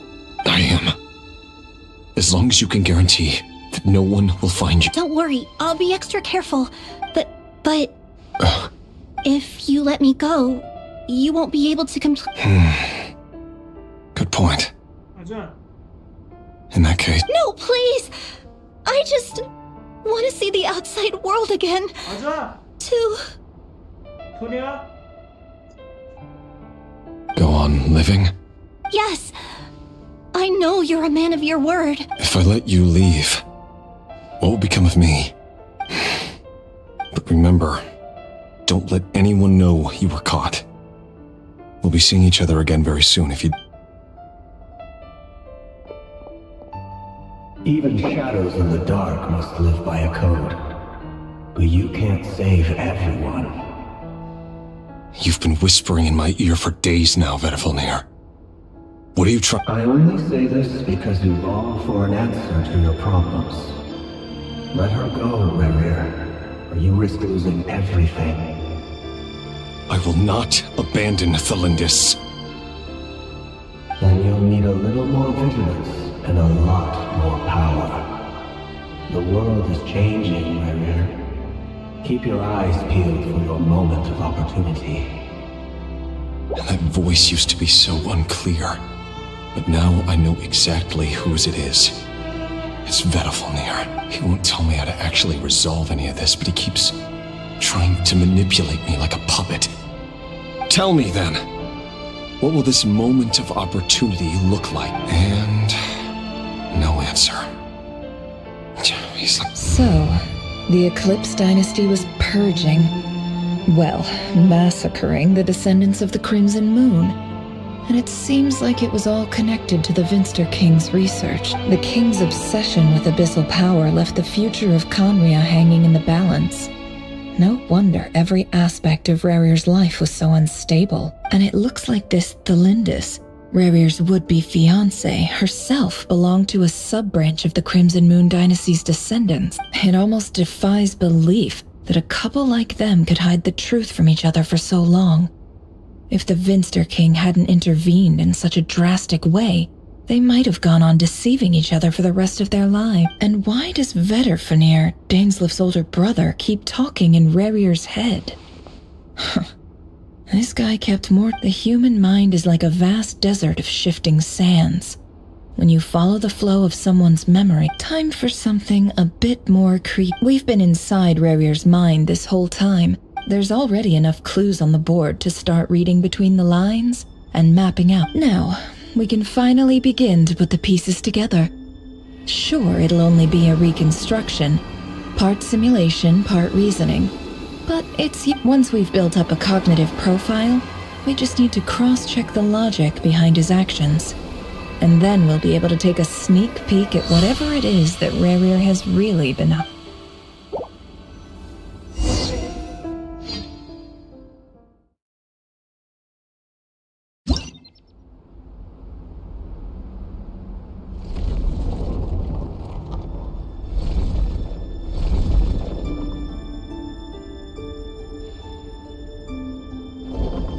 Rerir, are you there?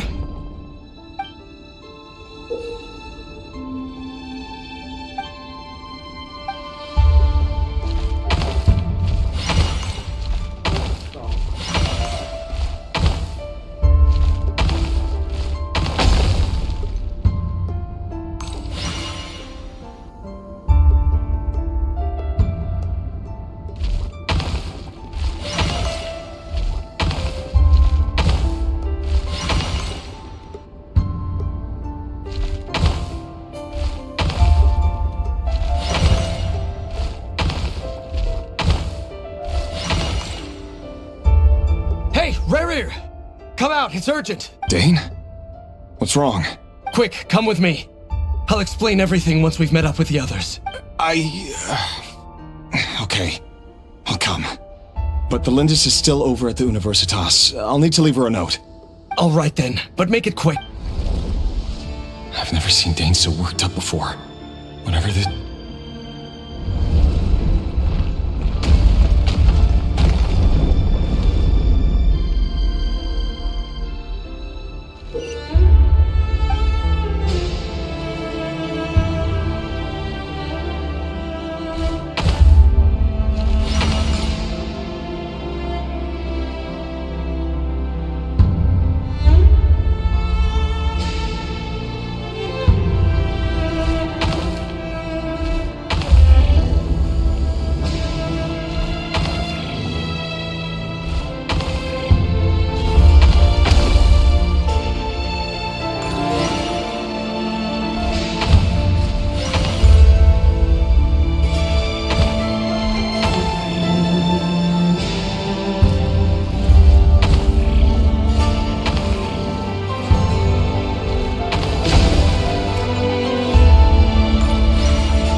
Well, this is a nice change, meeting you all at this hour. When men and women of ambition can speak face to face in broad daylight, I say that's a big step forward for our dear Conria. Don't be ridiculous. We do not fear the day. Why would we seek refuge? You might ask your blade that same question. I'm told it the word on the street is that Sertologi only strikes when he has an unfair advantage. But that is patently false. I see you're missing an arm and a leg. Surely... If this is your way of offering me replacement limbs... Oh, we can certainly discuss that. With bioalchemy, anything is possible. Assuming I have your full... Lunatic. Roptatir. What brings you here? Why, Dainsleif, of course. Please, cast aside your apprehensions, Miss Rhine-daughter. Whatever the rumors may say, I am but a humble servant of the king, and I can assure you he affords me no greater convenience than he does you. Well, the Universitas Magistrorum won't stop fawning over you, so at least some of the rumors must be true. You're clearly doing well for yourself, so drop the humble servant act. You're president of the Universitas Magistrorum, the chief royal mage known as the Wise by royal appointment, and by far the most favored among the 4 pillars of Vice President Veidt doesn't even try to hide his envy when he sees you. My success is the product of hard work and good luck. It's as simple as that. Were the king not such an extremist, I hardly think I would have received a senior post at... Of course, no job is without its gripes. Serving a king like ours can be a challenging task. And as for Efterveit, in missing out on the presidency, he's dodged a mountain of stress. You're all here. I apologize for the short notice, but...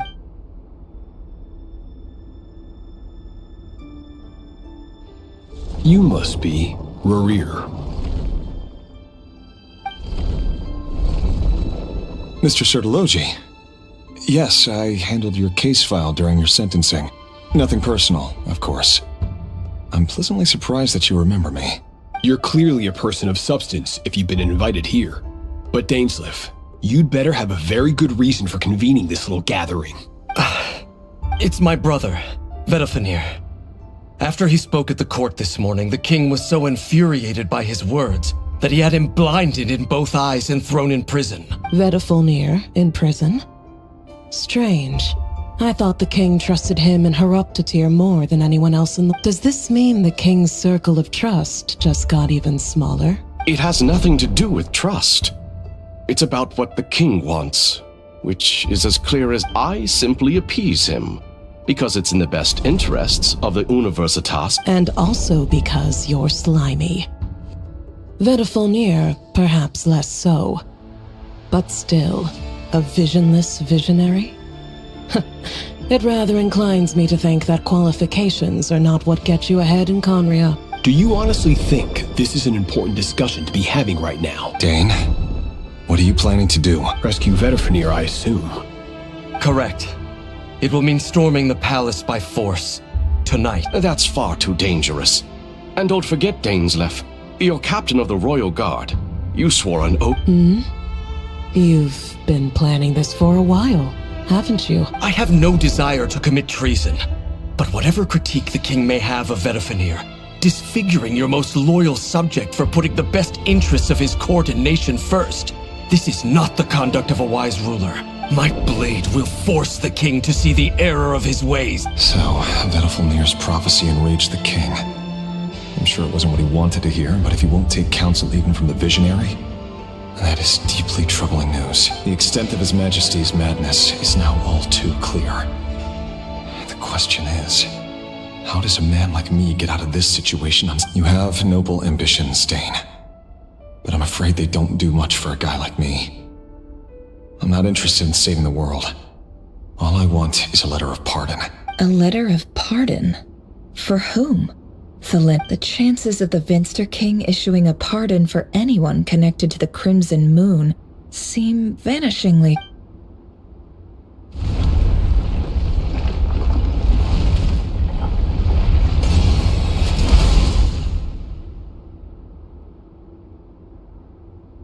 black fog over the board must have some connection to Thelindis.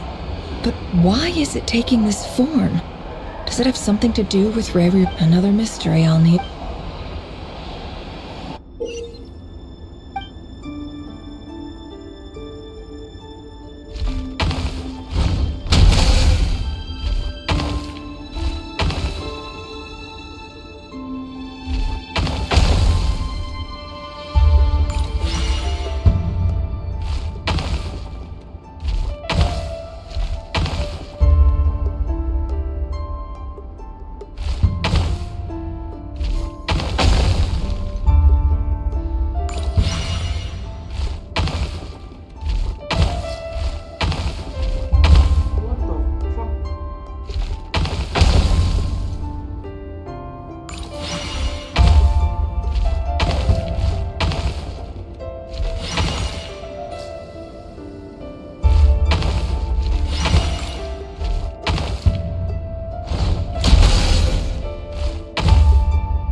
Author Thelindis.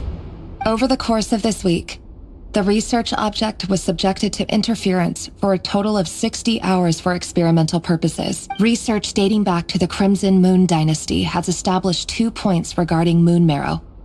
Firstly, its origins have something to do with a god's power. Secondly, it serves as a portal to an as-yet indeterminate location. However, there are a number of hurdles to overcome before we can answer the question of where it leads to. To start with, opening the gateway requires a specific power source. An enormous amount of power is then required to keep the gate open. To make matters worse, I am now the only staff member remaining in the Moon Marrow lab. The Universitas Magistrorum recently decided to move most of its personnel into abyssal energy research. This is not a wise move.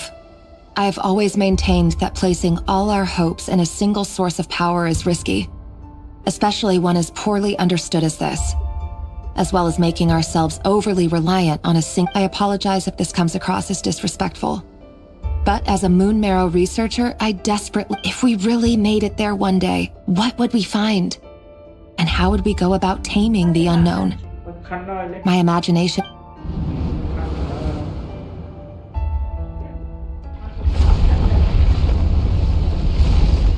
Jangan